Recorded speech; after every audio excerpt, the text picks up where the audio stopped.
Now, continuing the stunning development regarding the 2023 Repco Supercar Champions, SpeedCafe.com first reported that Coca-Cola, the primary sponsor of Erebus Motorsport, has parted ways with the team. In a statement provided to Speed Cafe, Coca-Cola Euro-Pacific partners said they've decided to end their partnership with Erebus effective immediately, wishing their team and drivers well with the upcoming season. They've also made it clear that the split with Erebus does not affect their other existing agreements with supercars or Australian motorsport in general. To read the full statement, we provided a link to the Speed Cafe article in the video description.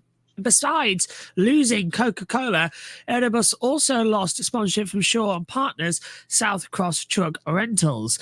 As you can see right here on the screen, this photo from Erebus Motorsport is Jack LeBroc's car from pre-season testing at Winton this week. The Erebus Chevrolet Camaro showed up with a white and black livery with few visible sponsors. At this time, the team haven't said anything about reports relating to parting ways with defending Supercars champion Brody Kostecki or losing several major sponsors. They've been continuing to post on their social media pages like nothing serious is going on behind the scenes. Kobe, starting with you on this one. After seeing Coca-Cola part ways with Erebus, are you concerned how the team is going to survive the 2024 season? Well, Josh, this story kind of reminds me of that meme, with the little dog in the room is on fire and it's saying this is fine. There's not there's nothing going on. This is exactly how the situation seems, and multiple media outlets in Australia have reported and confirmed that Coca-Cola will indeed part ways with Erebus Motorsport, no longer be their primary sponsor. And you can see right here in the screen, that Jack LeBroc's car you mentioned, Josh. I've been watching the Erebus cars go around the track, during preseason testing, and it's just really weird not to see them in the Coca-Cola colors. It's good that there's some sponsors still on the car, but the white and black paint scheme, it looks kind of bland. Wondering like what's going on next.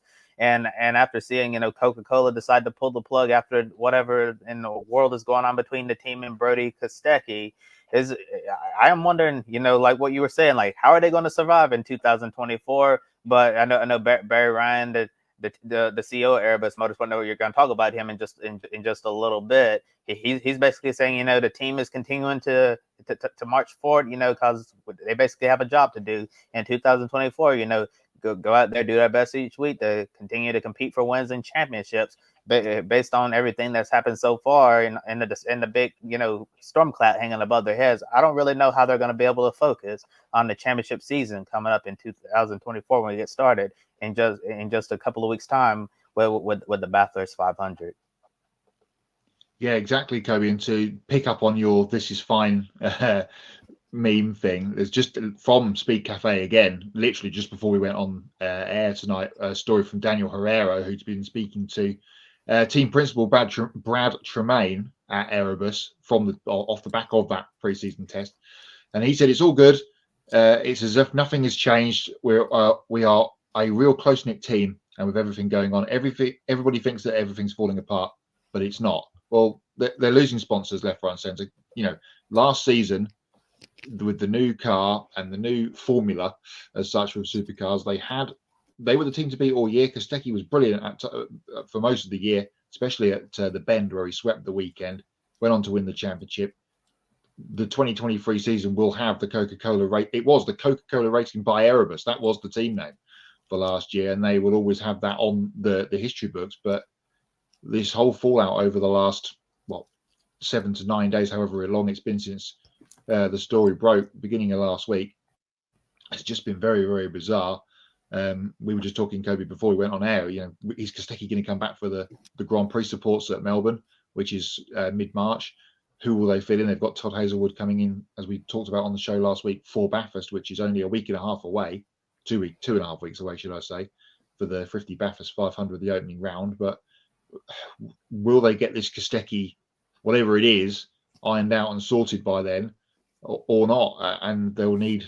It's going to be one of those situations, I think, where we've seen this before, where they'll pick up sponsors through the year, hopefully, and that'll keep them going. But it's very, very strange to see the championship winners with a very bland looking car, as you saw the picture of JLB's Camaro. There it is on screen now from Jack LeBrock's car from Winton earlier in the week. They did run both the cars for Jack, and Jaden Ojeda, who's the Erebus development driver. He ran with the number one on the car at the test, which obviously will be Kostecki's number. They've had to build 2 new cars over the winter, that one on screen and another one, because Will Brown's car from last year got wrote off at Adelaide, and they wanted to keep Kostecki's championship winner as was at the end of the season, with all the confetti all over it, and as it finished the race at Adelaide. So the team has had a massive undertaking over the Christmas and New Year break,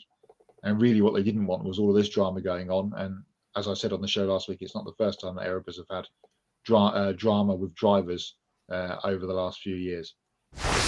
Supercars CEO Shane Howard released another statement in an open letter urging everyone to approach this situation with understanding, empathy, and patience. Now, former AAA team owner Ronald Dane wrote an op-ed on speedcafe.com saying, and I quote, "A team that loses its biggest sponsors overnight is a team in disarray." Hi, Sauber. Now, we also have Dane's article included in the video description. He also stated that Kostecki should be on the grid as soon as possible, even if it means driving for a different team on such a short notice. Meanwhile, Erebus Motorsport CEO Barry Ryan has broken his silence in an interview with V8 Sleuth, saying the team is supporting each other because they know the truth, and that some of the stuff in the background is being blown out of proportion. Matt, starting with you on this one. Is Ronald and Dane's spot on about the team being in disarray?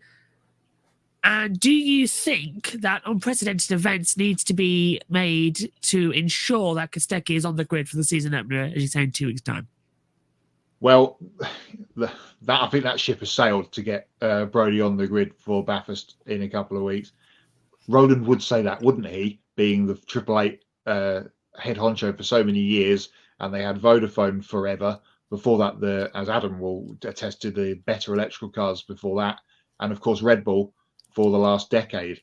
So they've got no problem with finding sponsors and keeping them, it seems.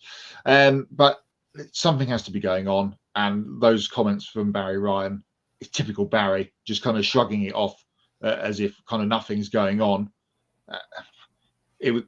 When Will Brown left at the end of last season and they signed Jack LeBrock, you think, yes, he's a race winner, but even that was a bit of a stretch to try. It's not the same driver lineup going on there, and now they've lost Brodie as well, and now they've lost all the sponsors. It is a team that seems to be crumbling from the middle outwards, and it's not a good look for them. That Shane Howard letter that he posted Monday, Tuesday was, as I posted in our Slack chat, the most pointless press release of the whole season, and it's only February.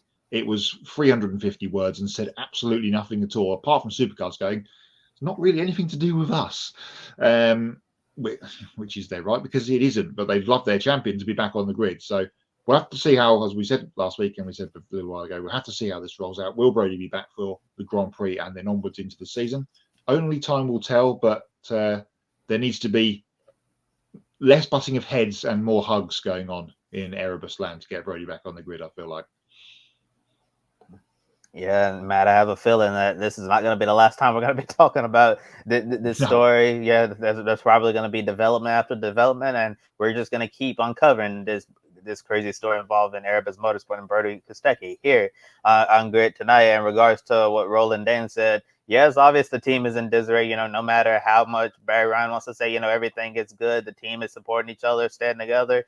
Looking from the outside in, you can clearly see that something is clearly not right. Hopefully we'll get a bit more clarity in the coming days and weeks ahead on this situation, but not having the defending Supercars champion on the grid, that's not going to be good at all for the Supercars championship at all. And I know, Roland Dane said that we need to try to get Brody Kostecki on the grid some way, somehow. And depending on the language in Brodie's contract, it might be hard, for him to try to get on the grid, because it might prevent him from actually signing with another team. But if they were able to, get that sorted out to get him, officially released from his contract where he could potentially, join another team, I know some teams, they plan, these wild card entries, but it will be very difficult, to put something together so late in the season. And also, some teams, they won't want to kick out their driver, right before the season start, because then that's a whole nother can of worms you'll have to open up. I know a lot of teams will probably be interested, in a driver like Brody Kostecki, the defending champion, and he'd be an upgrade over some of the drivers on the grid. But like I was saying, it would just create another headache. You're like, oh, Brody's available. I'm gonna kick out so and so driver from this lineup and just plug him in so we can have him in for the whole season. Yeah, it's just an unfortunate situation that is unfolded. And like I said, hopefully we'll get some more answers moving forward. We'll keep across it all here on the Grid Network as well as we get closer to the V8 Supercar season. It's actually just the Supercars now, isn't it? It's the UK that call it the V8 Supercars still. Even on the TV guide, it says V8 Supercars.